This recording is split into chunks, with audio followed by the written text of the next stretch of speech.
कहानी की शुरुआत में हम रामिया अय्यर से मिलते हैं, जो केरल के एर्नाकुलम में नौकरी करती थी और अपनी करीबी दोस्त दीपा के साथ रहती थी।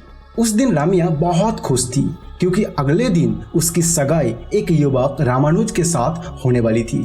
इसलिए उस शाम करीब 7:30 बजे वो लोकल ट्रेन में बैठकर एर्नाकुलम रेलवे स्टेशन से सोरानूर अपने घर लौट रही थी।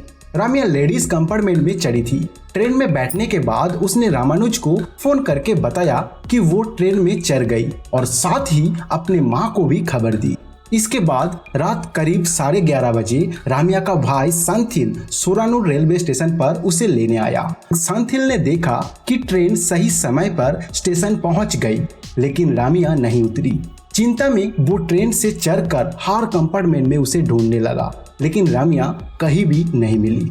तब उसने अपनी माँ को फोन करके बताया कि रामिया अभी तक स्टेशन नहीं पहुंची और उसका फोन भी स्विच ऑफ आ रहा है। इसके बाद संथिल फिर से रामिया को ढूंढने की कोशिश करता है, लेकिन इस बार भी उसे कोई खबर नहीं मिलती। तब वो रामानुज को फोन करके सारी बात बताता है। 1 घंटे बाद संथिल और रामानुज दोनों मिलकर कालिदी नगर पुलिस स्टेशन में रामिया की गुमशुदगी की रिपोर्ट दर्ज कराने जाते हैं, लेकिन ये मामला रेलवे पुलिस के अंतर्गत आता है। इसलिए स्थानीय पुलिस ने सोरानूर रेलवे पुलिस से संपर्क किया।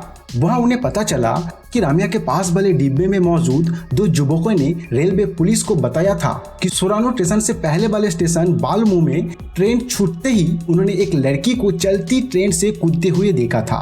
असल में ज्यादातर समय सोरानूर पहुंचने से पहले लेडीज कंपार्टमेंट लगभग खाली हो जाता है।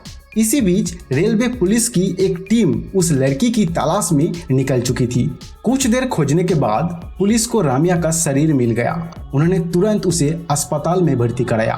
रामिया की हालत देखकर पुलिस को लगा कि उसके साथ गैंगरेप हुआ है, क्योंकि जहां वो मिली थी वहां उसके शरीर पर एक भी कपड़ा नहीं था।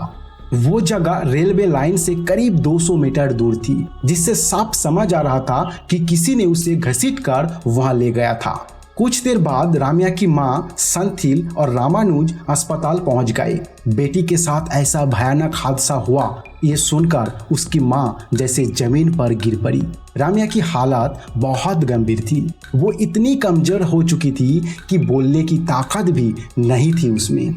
अगले दिन पुलिस ने उस लेडीज कंपार्टमेंट की जांच की जिससे रामिया घर लौट रही थी। वहां उन्हें एक बालों की क्लिप, कपड़े के 2 बटन और ट्रेन के अंदर खून के धब्बे मिले। इसके अलावा घटनास्थल के पास ही पुलिस को रामिया के फटे हुए कपड़े मिले, लेकिन उसका लगेज, पर्स या कोई और सामान नहीं मिला। ये सब देखकर पुलिस को शक हुआ कि किसी महिला ने पहले रामिया का सामान लूट लिया, फिर उसे चलती ट्रेन से धक्का देकर गिरा दिया। इसके बाद उसके साथ गैंगरेप किया गया। ये खबर तेजी से मीडिया तक पहुंच गई और सभी न्यूज चैनलों पर चलने लगी।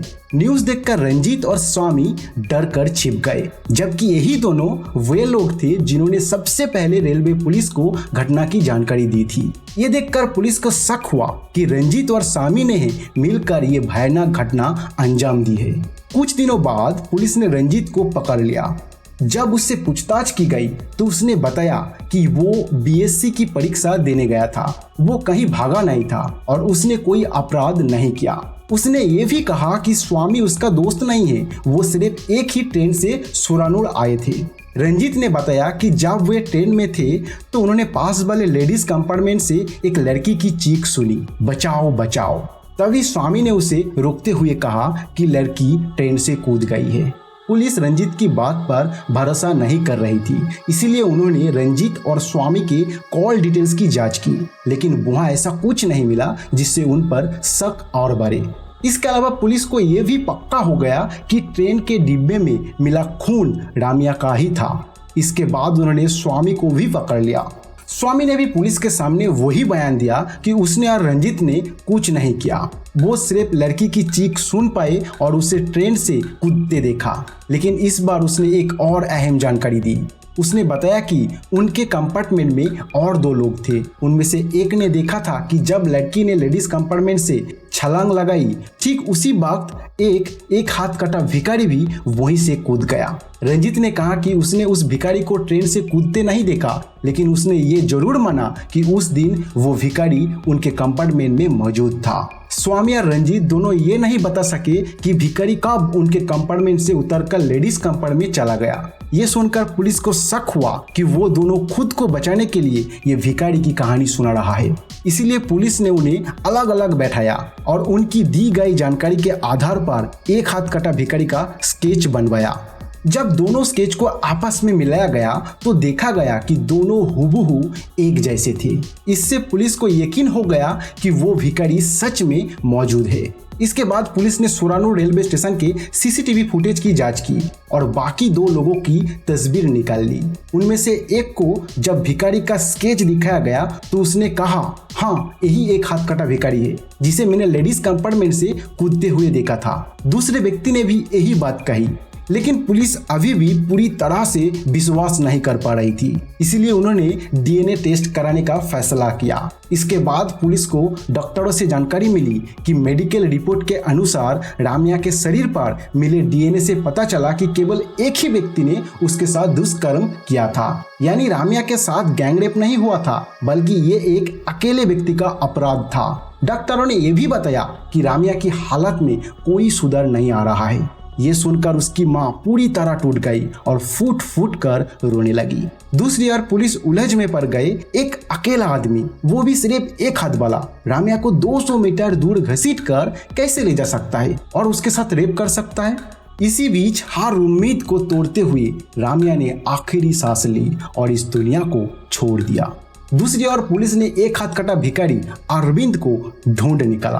पुलिस उसे थाने ले आए और राम्या के मामले में पूछताछ करने लगी, लेकिन अरविंद ने साफ इनकार कर दिया। उसने कहा, मैंने कुछ नहीं किया, किसी अमीर आदमी को बचाने के लिए मुझे फंसाया जा रहा है। अरविंद किसी भी हाल में कुछ भी स्वीकार करने के तैयार नहीं था। पुलिस ने उसे कड़ी पूछताछ के लिए हिरासत में रखा और खास तरीके से उसका स्वागत किया, लेकिन फिर भी उसने कोई गुनाह कबूल नहीं किया।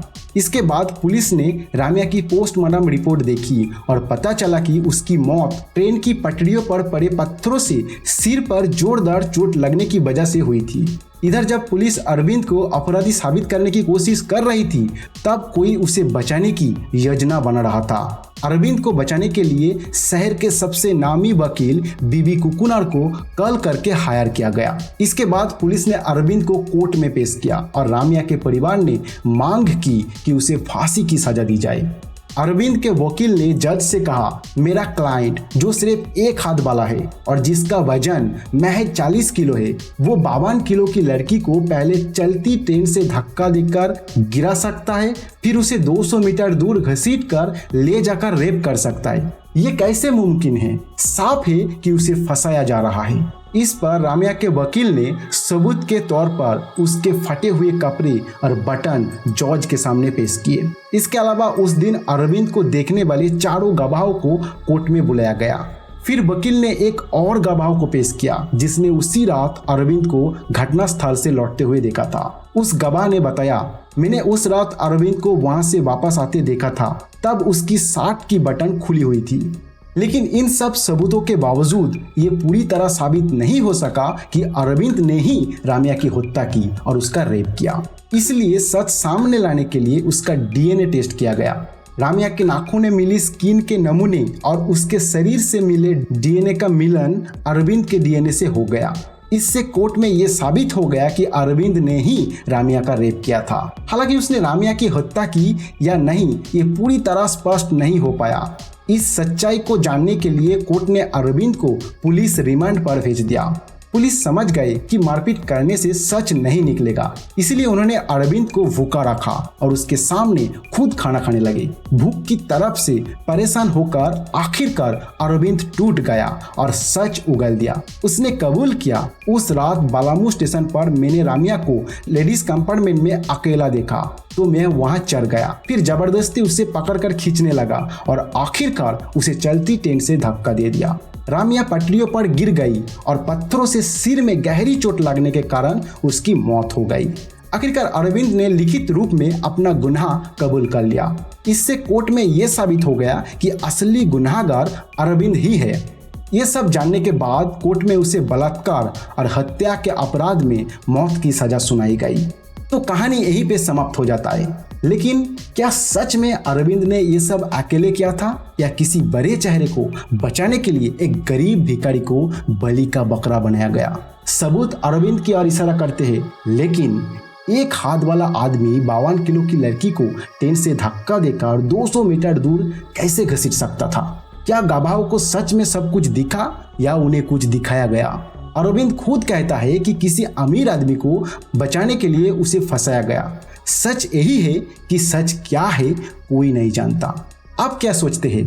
कमेंट सेक्शन में अपनी राय जरूर दें। तो दोस्तों, अगर आपको ये कहानी पसंद आई हो तो एक लाइक जरूर दें और ऐसे ही और सच्ची और रहस्यमयी कहानियां जानने के लिए हमारे चैनल को सब्सक्राइब जरूर कर लें। फिर मिलेंगे अगले वीडियो में।